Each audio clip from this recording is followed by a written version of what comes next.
Shalom. You're listening to part one of a series on Ezra and Nehemiah and how they relate to where we live in 2022. This part one is going to cover how we got here, as well as the first of three passages of scripture, Deuteronomy chapter 30, Jeremiah chapter 29, and Jeremiah chapter 31. If you're willing to, please like and subscribe to the YouTube channel and share this video as well. As we begin our study, as always, we are reminded that 2 Timothy chapter 2, verse 15 tells us to study to show ourselves approved unto the Most High, workmen who need not be ashamed, rightly dividing the word of truth, as well as 2 Timothy chapter 3, verse 16, that tells us all scripture is God-breathed and is profitable for doctrine, for reproof, for correction, for instruction in righteousness, that the person of the Most High may be complete, thoroughly furnished unto every good work. So what we're going to do at this point is go to Deuteronomy chapter 30, and we're going to do a little reading, and after that, then we'll go back and look at the slides to explain the purpose of this particular study. So Deuteronomy chapter 30, starting at verse 1, says, "When all these things come upon you, the blessings and cursings I have set before you, and you call them to mind in all the nations to which Yahuwah your Elohim has banished you, and when you and your children return to Yahuwah your Elohim and obey his voice with all your heart and with all your soul, according to everything I am giving you today, then he will restore you from captivity and have compassion on you and gather you from all the nations to which Yahuwah your Elohim has scattered you. Even if you have been banished to the farthest horizon, he will gather you and return you from there. And Yahuwah your Elohim will bring you into the land of your fathers, into the land your fathers possessed, and you will take possession of it. He will cause you to prosper and multiply more than your fathers. Yahuwah your Elohim will circumcise your hearts and the hearts of your descendants, and you will love him with all your heart and with all your soul, that you may live."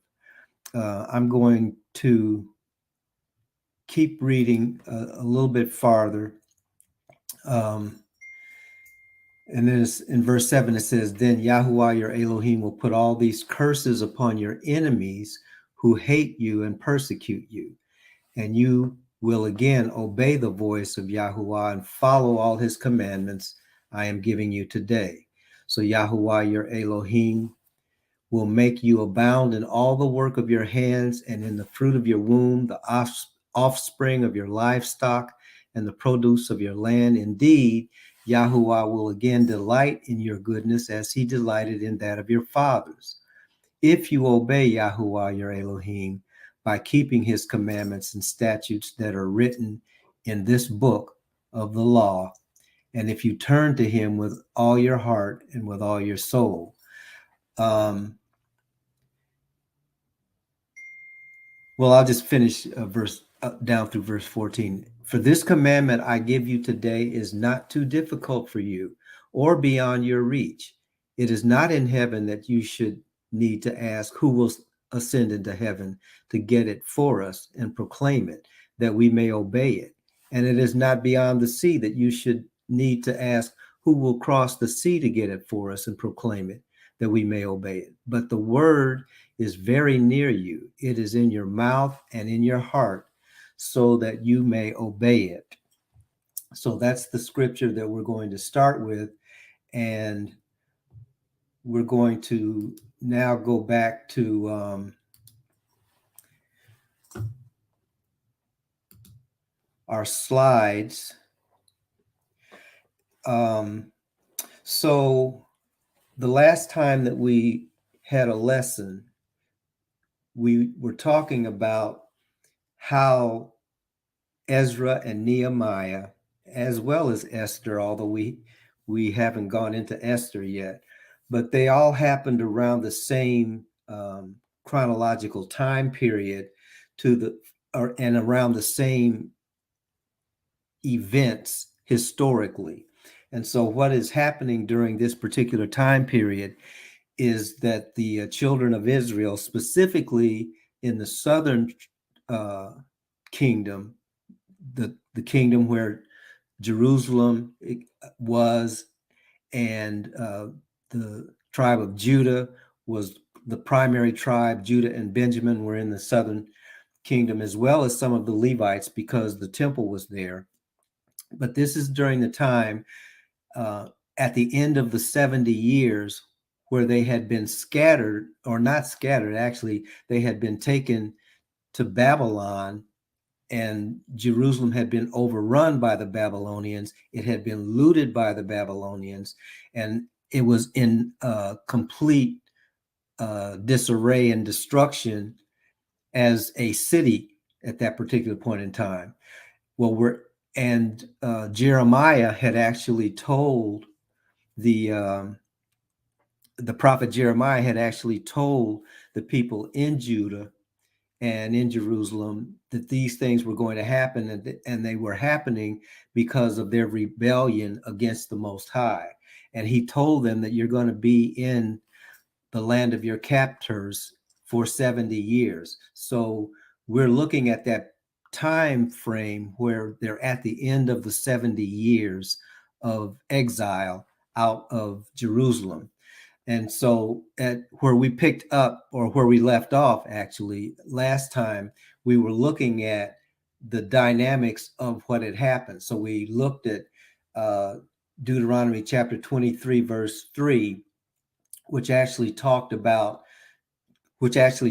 the children of Israel when they were first going into the land, that they should not associate with the Ammonites. And we did talk a little bit about the fact that the Ammonites were actually their kinfolk, because the Ammonites were the children of Ammon, who was a child of Lot.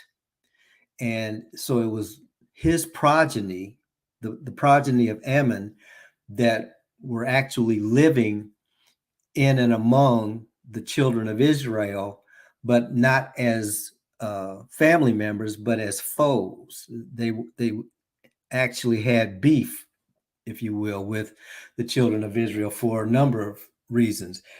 Ammon had a brother by the name of Moab.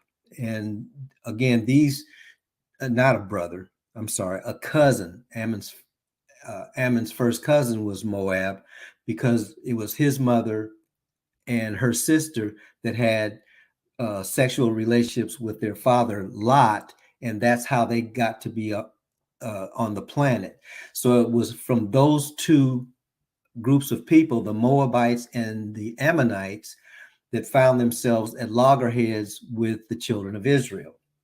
And so because of how they treated the children of Israel on their way to the land of promise, the Most High told them, those people are not to be a part of your of your nation, and certainly they're not to be a part of your culture. All right. So that's what Deuteronomy 23 was reminding Israel about as they were going into the land. This is important because in Ezra, starting at the second chapter, verse 59, it talks about those who went back into the land with Ezra. And if you remember, Ezra was during the second iteration of the children of Judea coming back into Jerusalem. The first group was led by Zerubbabel. The second group, Ezra came with them, and then the third group, Nehemiah, came with them.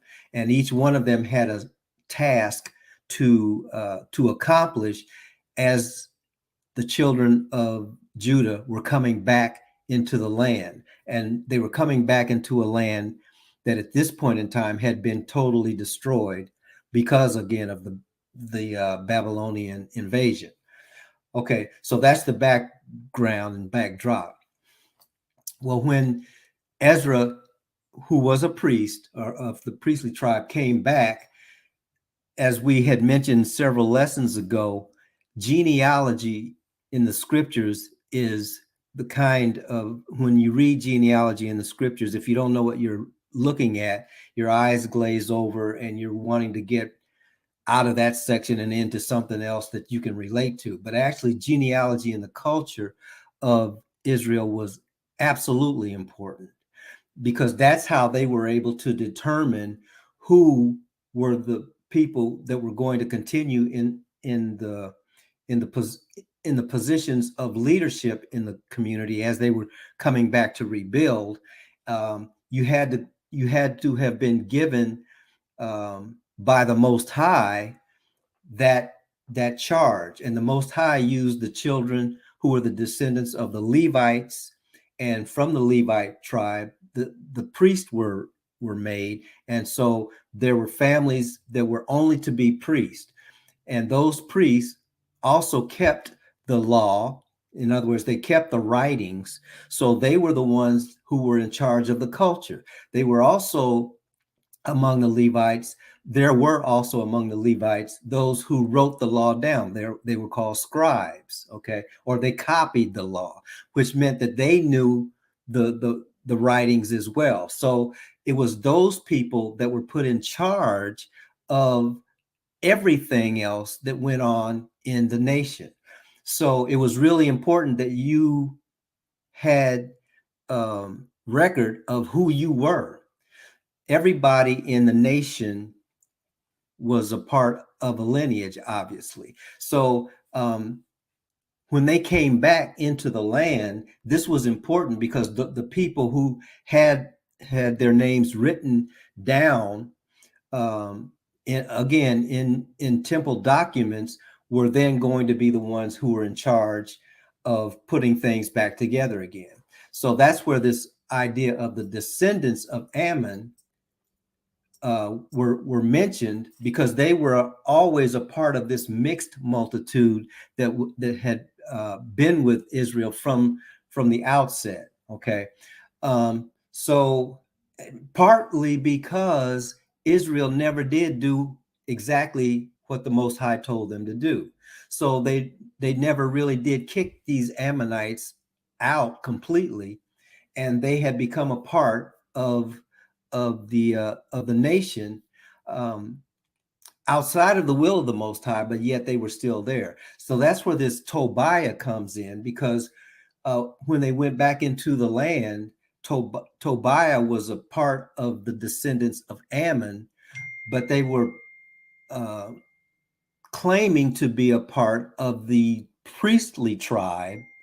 And so therefore they were trying to get a foothold in the leadership of Israel. But Tobiah actually never went into captivity. Tobiah was living around that area, and his name keeps coming up, or was coming up in our last lesson, because Tobiah was an enemy of Israel, but he was calling himself a part of the family. Okay. And so he was working in concert with Sanballat when Nehemiah came to rebuild the wall. He was one of the people speaking against what Nehemiah was doing.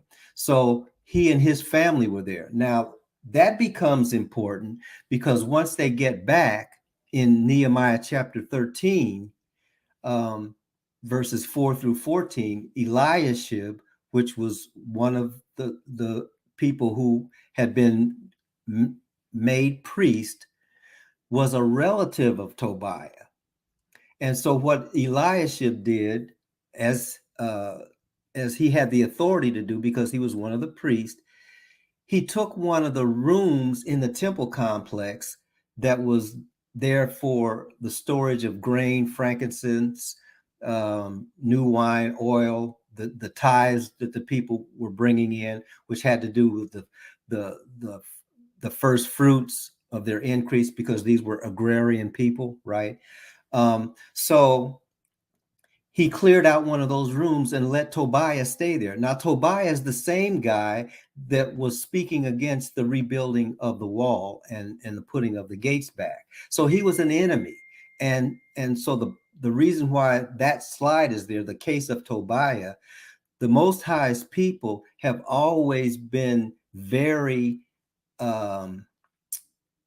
well, they've always had a very tenuous relationship with what the Most High told them to do versus what they actually ended up doing. And it always caused them problems because they were bringing people into their bosom, if you will, to the heart and soul of the nation that had no business being there in the first place. Tobiah was one of those, even though he was what you would call a cousin of these people. All right, in a sense of the flesh, because he was a descendant of Lot. Okay, so the object lesson for us that we stopped the last time is that the Most High always, the people of the Most High always have enemies to us close in the camp, and when we marry those enemies, we cement ourselves to their ungodly ways and their intent. And their intent is always the same thing. It's to destroy Israel. So we talked about we looked at 2 Kings chapter 20, verse 13, where in a positive sense, King Hezekiah, being trusting of his enemies, which at that point in time was a Babylonian, he let this guy come into the temple complex and his palace area, and he showed him everything. And so it was what he showed him that ended up being taken by Babylon and taken away back into Babylon. So we have a very long history of doing things that are not in our best interest. That's where all of this was headed. Okay, so now we'll continue with the lesson for today. So we're going to look at, we'll start with Deuteronomy chapter 30. And let's see.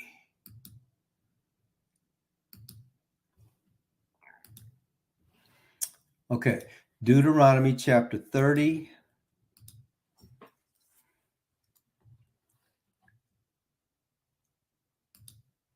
Let me do one more thing. Well, I'll just leave it there. Okay. I'm not going to read all of this, but I do want to read some of it. If you remember, what we're doing is we're examining in a little bit more detail the backdrop, or the background, the backdrop, and how all of these things relate to not only what was going on with Ezra and Nehemiah, but how these things relate to today. So that's where we're going with this study. The purpose of this study is to begin to connect the dots, if you will, between the background of Ezra and Nehemiah, the backdrop, and then how that is in operation still to this day. Okay, so when the children of Israel had come out of Egypt, if you remember, they were in the wilderness for 40 years. One of the reasons they were in the wilderness for that long is because the Most High told them to go into the land of promise and take it, and don't worry about the people who were there, because he would drive them out. And the people, when they sent those spies into the land, they came back with an evil report. At least 10 of the spies did. There were 12 spies that went in, and 10 of them said, yeah, the land is great and all of that, but there's giants over there. And these were literal giants, by the way. And so they were scared of them. and they caused the other people in the nation to be scared of them, and so they wouldn't go in. So the father told him, all right, he told Moses, all right, well, take them back out into the wilderness. And then as they stayed out there, things were bad. So they said, okay, well, we'll do what he said. So the father then said, no, you're not going back in here now. They tried to go back in there anyway, and they got their butts kicked. So that's what happened. And they spent the next, I'd say 39 years, okay, circling this mountain. Okay, they were in, the scriptures describe it as the wilderness, but they were pretty much in the same geographical location, going in circles, because the Most High wouldn't let them in until all of that generation died out. So their children then are about to go into the land, and that's where the book of Deuteronomy comes in, because it's the retelling of what the Most High had given their parents. And so part of this retelling is what we're going to read now. It says, when all these things come upon you, the blessings and the curses I have set before you, and you call them to mind in the nations to which Yahuwah, your Elohim, has banished you, and when you and your children return to Yahuwah, your Elohim, and obey his voice with all your heart and all your soul, according to everything I'm giving you today, then he will restore you from captivity and have compassion on you and gather you from all the nations to which Yahuwah, your Elohim, has scattered you. Even if you have been banished to the farthest horizon, he will gather you and return you from there. And Yahuwah, your Elohim, will bring you into the land of your fathers, into the land your fathers possessed, and you will take possession of it. He will cause you to prosper and multiply more than your fathers. Yahuwah, your Elohim, will circumcise your hearts and the hearts of your descendants, and you will love him with all your heart and with all your soul, so that you may live. Okay. And then it says in verse 7, and then Yahuwah, your Elohim, will put all these curses upon your enemies who hate you and persecute you, and you will again obey the voice of Yahuwah and follow all his commandments I am giving you today. Okay, and then so the gist of this passage, and it goes, I think, as the scroll says, it goes all the way down through 14. The gist of the passage is, if you do what I tell you to do, then when you're in, no, let me step back for a little bit. When you are in captivity because you haven't done what I told you to do, then all these blessings that I told you you would have and the curses that you are experiencing, I'm going to bring those back to your mind, and you will understand while you're in captivity what has happened to you, why it's happened to you, and what it is that you need to do to get out of the situation. And in essence, what you have to do is whatever I told you from the very beginning. So to condense all of this conversation that the Most High is having with his people, that's really the gist of it. That's the whole purpose of their interaction with him. It's to do what he said to do, so that they can be a blessing to other people, but also so that they can live the way that he has wanted to have them live, which is underneath his blessings and not the curses. The one thing that when we hear, especially during these days and times, we hear a lot of people who are reading the scriptures focused on the curses that the children of Israel were under. And we're going to talk a little bit about that, because again, we're looking at how this maps itself out to today. And he tells them the same thing that he's telling us today. When you find yourself in those situations, don't forget that was not my will that you be cursed. My will was that you be blessed. You chose the curse when you chose not to be in my will. So when you're not in my will, then that means that you're at the will of him who is seeking to destroy you. So the curses don't come from heaven. The curses are on the earth waiting to destroy the people of the Most High. And so that's the whole idea of the curses. So we can spend a lot of time talking about the curses because actually scripture does. And we're going to revisit actually, but we're going to look at Deuteronomy chapter 28 in detail, Father willing, during our next session, so that we can again see and map what was given to our ancestors then and where we are with all of that right now. But the Father's desire never was to curse his people. His desire was to bless his people. Okay, so we wanted to.